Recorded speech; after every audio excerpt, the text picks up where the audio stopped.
Saya bilang pada dia, apa alasan kamu begitu? Ya karena menurut saya Kiai, Ar-Rahmanu 'alal arsyistawa itu muhkamat, bukan mutasyabihat. Alasannya muhkamat apa? Karena disebut 6 kali di dalam Al-Quran. Istawa itu 6 kali. Apa dalilnya? Kalau disebut berkali-kali berarti muhkamat. Diam dia. Kalau menurut kami Asy'ariyah, yang muhkamat ya walam yakul lahu kufuwan ahad. Itu apa dalilnya Ki? Minta berapa dalilnya? Ini dikatakan muhkamat oleh para ulama karena sababul wurudnya, hadis turunnya, sababun nuzul ya, sabab nuzul turunnya surat Al-Ikhlas ini ketika Rasulullah mendapat pertanyaan dari orang musyrik dan dari orang Yahudi, sif lana rabbak, terangkan sifat Tuhan kamu pada kami. Diminta menerangkan sifat Tuhan. Nah, ketika ada pertanyaan tentang sifat Tuhan, ternyata yang turun surat Al-Ikhlas. Karena surat Al-Ikhlas ini merupakan sifat Tuhan, maka di dalam hadis-hadis seperti hadis Bukhari dan kitab-kitab yang lain dikatakan surat Al-Ikhlas ini sifatur Rahman. Itu hadisnya sahih. Karena sifatur Rahman, orang yang membaca surat Al-Ikhlas ibaratnya membaca sepertiga Al-Quran. Ini keutamaannya, dan ini gak ada di dalam keutamaan membaca Ar-Rahman 'alal arsyis istawa. Karenanya kata para ulama, setiap kesimpulan ayat Al-Quran tentang ketuhanan apabila bertentangan dengan surat Al-Ikhlas, maka harus dihindari. Mengapa? Karena itu mutasyabihat, harus merujuk kepada yang muhkamat. Insyaallah. Ada seorang guru hafal Quran datang menemui saya, minta maaf karena sampai 2016 dia mengatakan saya kafir karena saya mengatakan Ar-Rahman 'alal arsyistawa itu adalah al-istila, Allah berkuasa.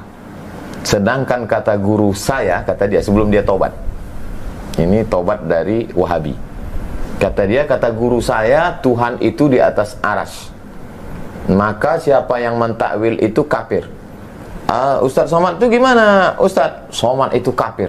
Jadi sampai 2016 Ustadz masih kafir. Baru akhir-akhir inilah Ustadz Islam. Dan dia minta maaf ke saya.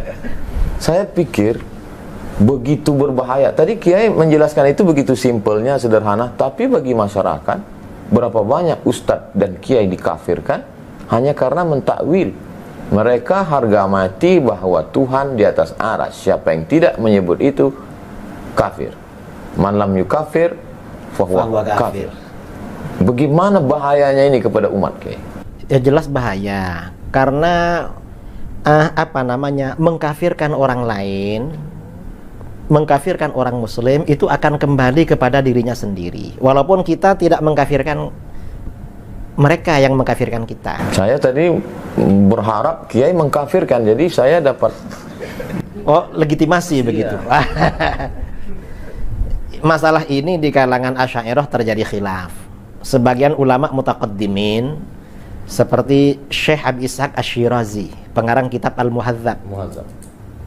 Kata beliau, ahli bid'ah yang mengkafirkan kita berarti kafir. Kata beliau. Wahabi kalau mengkafirkan kita berarti kafir. Karena di dalam hadis, man qala li akhihil muslim ya kafir, faqad ba'a biha ahaduhuma. Cuma kata Imam Nawawi dalam Raudhah, juga dalam Raudhatut Thalibin, pendapat yang muktamad tidak kafir. Mengapa? Karena mereka ini ada syubhat. Mengkafirkan ini karena ada syubhat di dalam pikirannya. Apa kira-kira yang memotivasi mereka untuk tajsim ini? Yang memotivasi mereka ya kurang belajar. Nggak mau belajar. Nggak mau belajar. Tapi doktor. Ya dia doktor bidang apa Ustaz? Oh, akidah di Madinah Al-Munawwarah. Nah terus akidahnya akidah apa doktornya? Masya Allah. Jazakumullah. Jamaah yang dimuliakan Allah dimanapun berada, sangat menarik. Tapi di awal Kiai Idrus Romli mengatakan Ustadz Somad hanya punya waktu 30 menit. Dan saya dari tadi melihat jam, bicara dengan beliau 30 menit seperti 3 menit, begitu cepatnya. Saya yakin jamaah pasti tidak mau berhenti. Kiai, apa yang mesti dilakukan seorang ustadz ulama untuk meluruskan akidah umat? Saya kira memang pada zaman sekarang ini para asatid, para ulama, para kiai, para habaib itu memang harus gigih menjelaskan akidah Ahlus Sunnah wal Jamaah. Kemudian juga meluruskan syubhat-syubhat orang-orang yang menyimpang dari Ahlus Sunnah wal Jamaah. Termasuk tadi yang berkeyakinan Tuhan bersemayam di arasy lalu pukul 3 pagi turun ke langit pertama. Nah, biasanya semua akidah yang menyimpang itu tidak rasional. Karena kalau salafi ini dikejar, Tuhan ini turun pukul 3 pagi. Itu pukul 3 pagi ikut waktu daerah mana? Kalau waktu istiwa kan jalan terus. Jalan terus. Setiap matla itu selisihnya kan kecil. Berarti Tuhan pindah-pindah. Ya, kalau waktu Indonesia dibagi 3. Itu pukul 3 ikut daerah mana? Mereka mungkin jawabnya turun terus. Kalau turun terus lalu naiknya kapan? Itu kan problem. Nanti mereka ditanya, ngapain turun? Mungkin mereka bilang, loh, Tuhan itu turun untuk mendengar doa kamu, makanya bangun sholat tahajud. Lalu kita tanya, apa kalau tidak turun nggak dengar? Mereka bingung lagi. Karena kalau jawab Tuhan nggak dengar, kufur mereka, kafir. Kalau jawab sebenarnya dengar walaupun nggak turun, bisa ditanya lagi, loh kalau dengar dari arasy ngapain turun? Tapi biasanya kalau terdesak, jawabannya bila takyif wala tamsil. Oh, itu kan cara ngeles terakhir. Terus, kalau dialaskan Tuhan itu di atas dengan Isra Mi'raj gimana, Kiai? Itu buktinya Nabi Muhammad naik ke atas jemput sholat bolak-balik. Berarti Tuhan di atas. Itu tempatnya Nabi ketika bermukalamah dengan Allah. Di dalam hadis-hadis tentang Isra Mi'raj tidak ada keterangan bahwa itu tempatnya Allah. Tapi tempat ketika Rasulullah mukalamah dan melihat Allah. Keterangannya seperti itu. Bukan tempat Allah. Tidak ada keterangan di dalam hadis itu tempatnya Allah, gak ada. Karena yang Isra Mi'raj, yang membaca hadis-hadis Mi'raj kan kita kan. Mereka ini gak mau sebenarnya peringatan Isra Mi'raj. Lalu dipakai dalil, ya salah dong. Berarti dengar ceramah kita waktu Isra Mi'raj. Lah ya itu, bid'ah juga itu. Dialaskan lagi doa, Kiai. Buktinya kalau doa itu nunjuk Allah di atas. Kalau Allah di bawah pasti doanya gini. Kata para ulama, atas itu qiblatud du'a, sama dengan Ka'bah itu qiblatus shalah. Kalau tanah itu qiblatus sujud. Gak ada orang sujud itu ke atas, gak ada, ya pasti ke tanah. Makanya di dalam Al-Quran itu fasjud waqtarib, sujudlah dan mendekatlah. Kalau ini tidak ditakwil, ini bahaya, karena berarti Allah ada di bawahnya karpet ini. Berarti Wahabi ini kalau mau pakai otak sedikit aja ya. Sebenarnya kalau dipakai sedikit itu lumayan, hasilnya bagus. Nah, mereka emang nggak dipakai, jadi masih orisinil.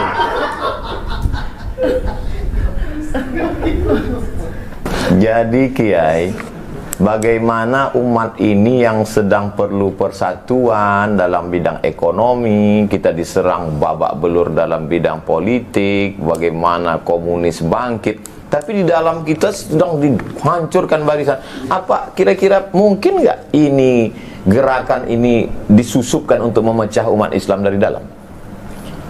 Itu jelas itu, bahwa memang kelompok-kelompok radikal itu memang disusupkan untuk memecah kita dari dalam. Iya, dan memang yang mendapat himayah, perlindungan dari Protek, ya.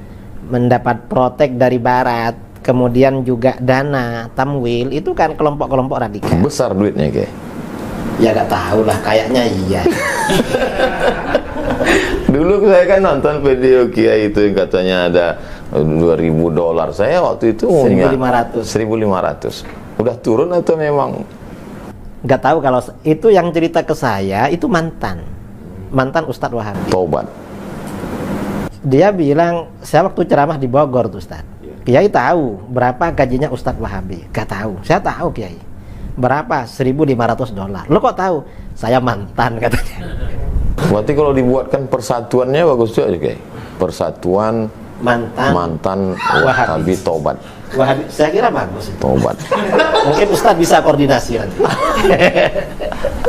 Termasuk yang tadi yang minta maaf ke saya baru Islam 2016. Sebelum itu saya dikafirkan. Kalau berani mengkafirkan ustadz, maka tidak heran kita begitu di masjid menyalahkan, mau apa segala macam. Atau akar radikal itu dari sini? Memang akar radikal dari situ, Ustadz. Kan mereka memang kelompok radikal, kelompok orang-orang yang mudah mengkafirkan. Kata Imam Ghazali, itu latar belakangnya kurang pendidikan, kurang belajar. Tapi masyarakat mudah sekali terikut Kiai karena hafal Quran dari pintu bahasa Arab, kemudian gimana menyadarkan umat? Kalau masalah hafal Al-Quran, yang hafal Al-Quran itu bukan cuma orang Islam, hatta orang orientalis yang hafal tuh banyak. Kalau cuma hafal Al-Quran, orang orientalis kan yang hafal Quran kan banyak, Ustaz. Kemudian pakai nama-nama SMP Ibnu Katsir, pesantren Imam Syafi'i, SDIT Imam Nawawi. Itu gimana hukumnya? Pakai Syafi'i tapi nggak kunut subuh. Lah, itu namanya tipu-tipu, menipu namanya. Saya pernah ketemu Ustadz ya di daerah kami, bikin lembaga Imam Syafi'i, tapi yang diajarkan Wahabi. Saya tanya sama dia, kenapa pakai nama Imam Syafi'i? Kita ini kagum Kiai sama beliau, katanya. Nah, tapi Imam Syafi'i ini jadi merek, sudah jadi nama mazhab. Kamu menipu. Kamu ini sama dengan jualan sate. Ada orang jualan sate babi, tapi ditulis sate kambing. Begitu ditanya, loh ini kok ditulis sate kambing? Kan yang dijual babi. Kita ini kagum sama kambing. Mereka ini kayak begitulah. Saya kira seperti itu. Kenapa tidak Taimi? Kenapa Wahabi? Ya, karena Wahabi ini lebih radikal daripada Taimi. Iya. Dan Taimi ini kan setelah meninggal memang pemikirannya kan mati. Dihidupkan lagi oleh pendiri Wahabi ini. Dan nama ini juga dipakai oleh mereka kok. Ulama-ulama Wahabi di dalam kitab-kitabnya menyebut bahwa Wahabi ini merupakan anugerah dari Allah. Untuk membersihkan. Anugerah dan hadiah yang luhur. Cuma sekarang pengikutnya malu dengan nama Wahabi. Akhirnya pakai Salafi. Padahal gurunya bangga dengan nama Wahabi. Muridnya malah Jadi muridnya ini apa? Uquq ya? Apa uquq itu? Durhaka pada gurunya itu. Gak mau sama nama kebanggaan gurunya. Sama gurunya saja durhaka. Masya Allah, tabarakallah.